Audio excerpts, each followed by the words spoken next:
Hey guys, MultiKillsHD here, and I'm going to be giving you guys the WrestleMania 28 results. So let's get right into this, guys. Basically, if you guys are wondering why I'm playing Call of Duty in the background, you are not able to basically show any WrestleMania footage until 2 or 3 weeks after, and I'm not going to be waiting that long to tell you guys what happened. So basically, the first match of the night, Sheamus versus Daniel Bryan. Basically, Daniel Bryan turned around right at the start, turned back around, Sheamus getting the bro kick. Match was like 10 seconds. I'd rate this match probably a 3.5 out of 5. I thought it was overall pretty interesting. I mean, Sheamus ended up coming out with the victory, and it was insane. Some people were going to be pretty mad that that result happened for that match, but I say you gotta love it. So up next, it ended up being Kane versus Randy Orton. I thought this match was going to be insane. It was probably one of my top 5 favorite matches of probably WrestleMania history. I thought it was going to be a very, very interesting match, but it ended up being Kane with a victory over Randy Orton.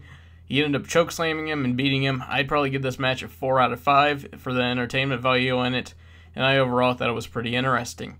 So after that match, it ended up being Big Show versus Cody Rhodes. Big Show ended up pulling the victory over Cody Rhodes with pretty much no problem. He ended up doing the weapon of mass destruction, or that fist move that he does. Ended up going 1, 2, 3. Ended up beating Cody Rhodes and retained that, or gained the Intercontinental Championship. And I'd probably rate this match a 4.5 out of 5. I thought it was very entertaining for a while. And I think that you guys, if you miss WrestleMania, it's something that you guys want to check out.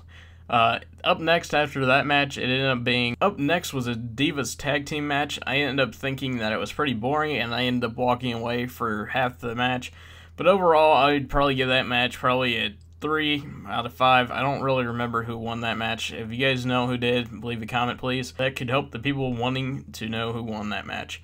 So up next, after that match, it ended up being the Hell in the Cell match versus Triple H versus The Undertaker. Undertaker ended up pulling the victory. It didn't seem like Undertaker was like last year, where he looked pretty much out of it and had no energy left. The Undertaker looked like he had a little bit more energy left, and I believe we're going to be seeing him the next couple WrestleManias winning again. So I give that match probably a 4.5 out of 5. I thought it was a little boring at the beginning, but it ended up picking up speed pretty fast. And overall, I think that was probably 4.5 or 4.75 out of 5. It was pretty good. So up next, it ended up being, it was Team Johnny versus Team Teddy, Team SmackDown versus Team Raw. Team Raw ended up taking the victory over Team Teddy or Team SmackDown. It was pretty boring at some parts, but I believe the match picked up a lot of speed really, really fast once it ended up getting a little bit started and people actually started moving. I'm going to go ahead and give this match a 5 out of 5 just because of, it was pretty entertaining. I really did find it was really good, but I believe Teddy should have won it overall though. But anyways, the next match was probably one of my favorite. It was CM Punk versus Chris Jericho. CM Punk ended up winning the match. I'm not going to go into detail because it's starting to get a little bit late in the video. I'm going to go ahead and give that match a 4 out of 5. Then it became John Cena versus The Rock. The Rock ended up beating Cena after a questionable win, and basically Cena may have won, and he may not have, but we're going to find out later.